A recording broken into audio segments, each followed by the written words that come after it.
Guys, may panawagan si kaibigan, no, sa lahat po ng mga taong bayan, gumising na tayo. Napakarami ngayon ang nagtatanong sa atin, tutugunan din po natin patungkol po ito sa mga magnanakaw daw, kung may pag-asa pa ba na mapanagot, kung sino ba talaga ang makakatulong sa taong bayan dahil sa nakaw nila sa kaban ng taong bayan.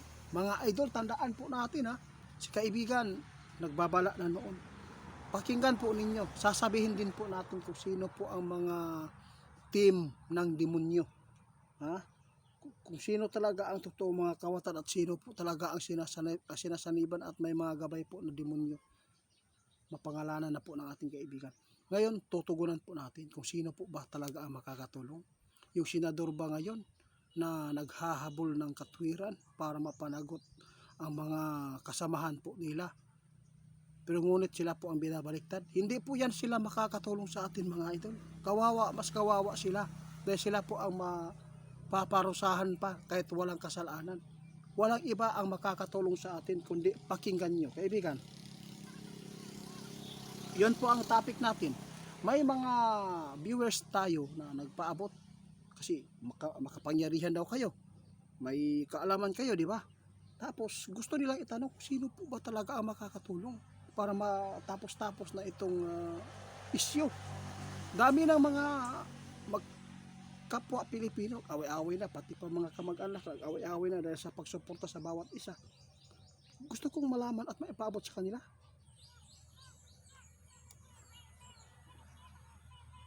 Grabe oh. Sinabi ng ating kaibigan, guys, wala nang iba ang makakatulong at para mapanagot ang mga kawatang ito, ang taong bayan. Kung magkakaisa po tayo, hindi po ito makakamit ang gusto nating kamtin, ang mapanagot ang mga kawatan na to.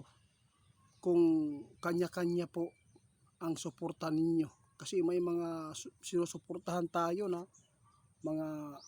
may mga gabay po na diablo, kaya hindi talaga magkaisa ang bawat Pilipino nito.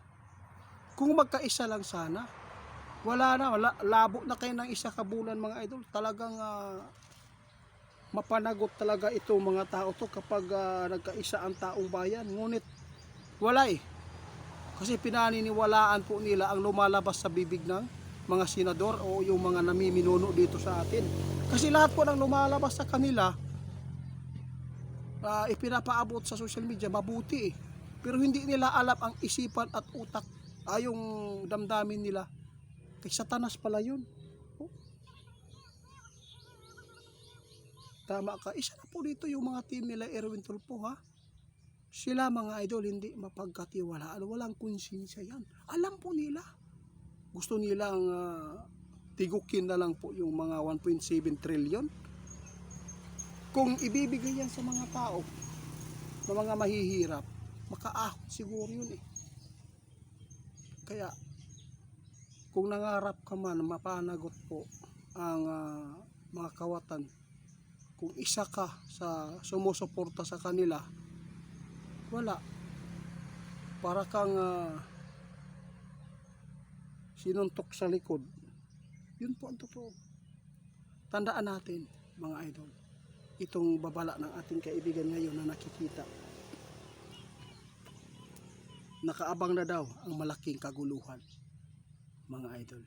Gusto ba natin yung mga sumusuporta, yung nasa mababa, tayo po ang magpapatayan, yung mga sumusuporta sa kabila?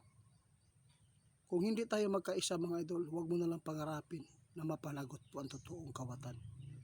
Kasi yung mga senador na naghabol ng katwiran o mapanagot ang mga kasamahan nila, ngunit sila pa ang binabaliktad ngayon.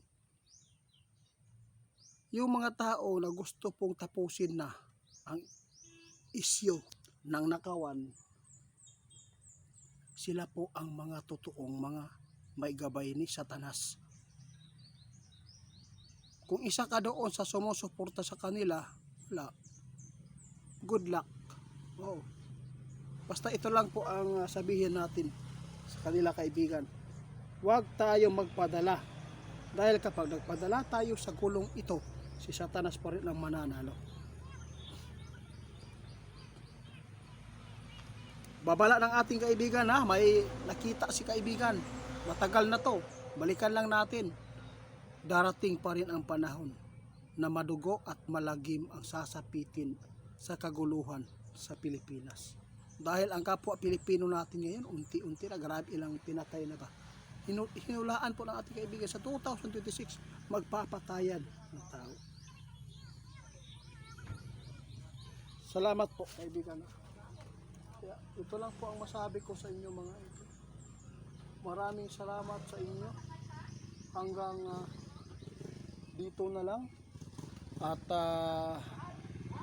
magandang gabi. Sana po mapansin po ninyo ang mga panawagan ng ating kaibigan. Hanggang sa muli, Pakireport Tigo Santan ETF fans. Maraming salamat sa lahat po ng sumusuporta sa amin.